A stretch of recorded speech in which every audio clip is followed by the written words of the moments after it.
কিছু প্রশ্নের কোনো উত্তরই হয় না পুত্র। তুমি এক অসাধারণ যোদ্ধা, কিন্তু কর্ণ অপেক্ষা শ্রেষ্ঠ নও। আমার মিত্রের আদেশ যেন তোমাকে বধ করি। আপনি তাতশ্রী দুর্যোধনের আদেশ নির্দ্বিধায় পালন করুন অঙ্গরাজ। আমি রণভূমি ছেড়ে পলায়ন করব না। আপনার বাণকে স্বীকার করে নেব আমি। চালান বাণ!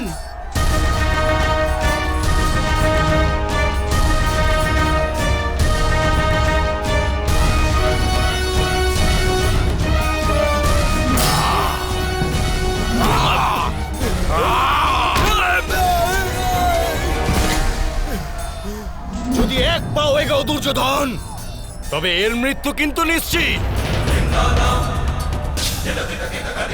আজ আমি কেবল 30টি মৃত্যুর প্রতিশ্রুতি দিয়েছিলাম, 31তম হবে।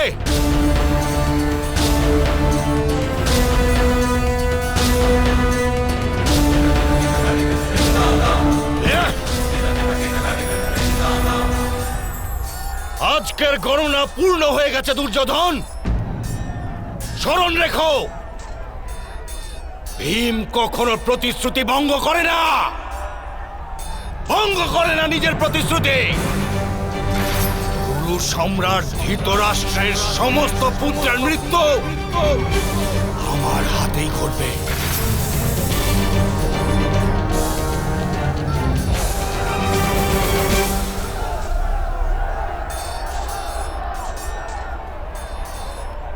চালান বাণ অঙ্গরাজ।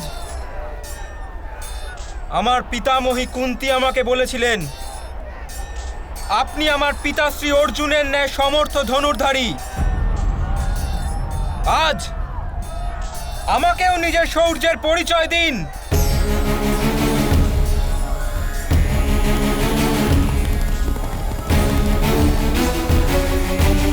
পুত্র কর্ণ,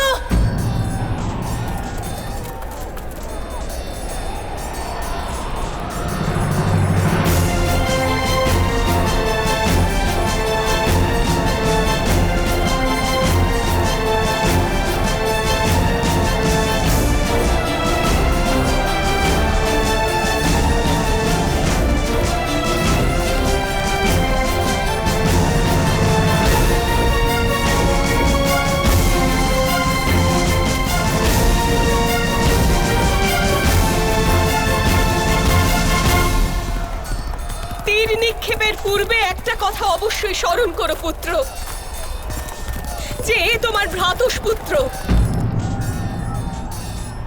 তোমার অনুজের পুত্র হয়, ও তোমারই রক্তকর্ণ। তোমার মিত্র ধর্ম আমি অনুধাবন করছি, তোমার প্রতিযোগিতা আমি অনুধাবন করছি, কিন্তু নিজেরই পরিবারের এক বালকের বধ, তাকে তো কেবল রক্ত পিপাসু আখ্যা দেওয়া হবে পুত্র, রক্ত পিপাসু।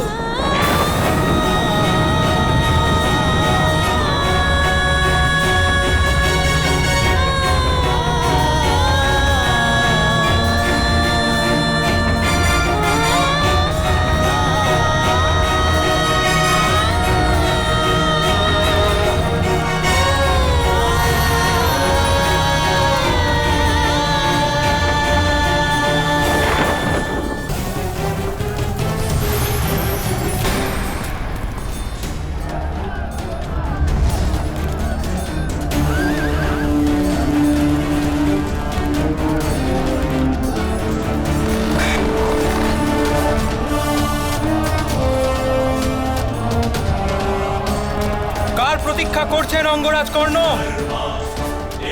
বাণ চালান।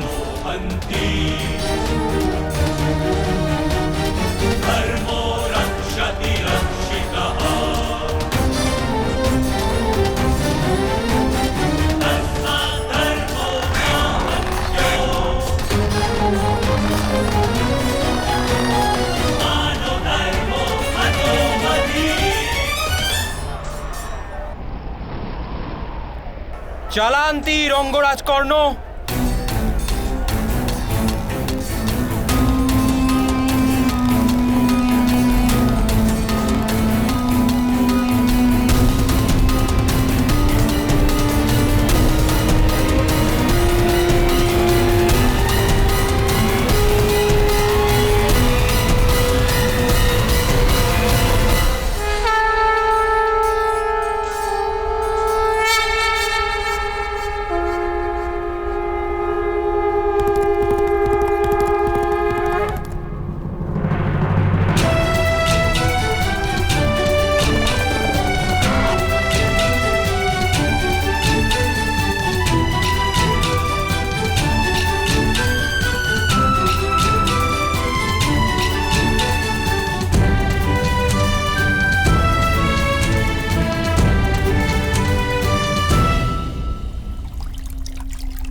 হয়েছে পুত্র?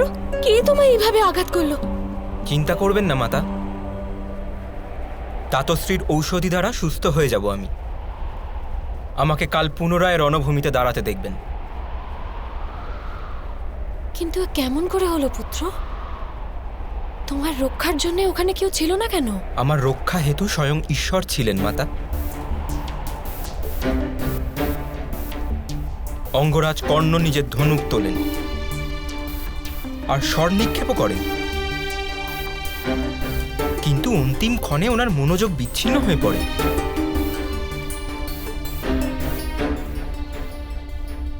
আপনি যে রক্ষা কবচ বেঁধেছেন না মাতা, এ তারই প্রতাপ যে অঙ্গরাজ কর্ণ আমার উপর তীর চালাতে পারেননি।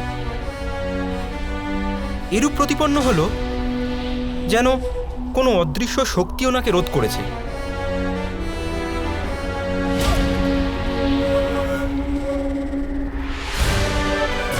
তোমার পঞ্চস্বামী ব্যতীত মহারাজ শান্তনুর বংশের সমস্ত প্রদীপ নিভে যাবে। সমগ্র বংশের নাশ হয়ে যাবে এই যুদ্ধে।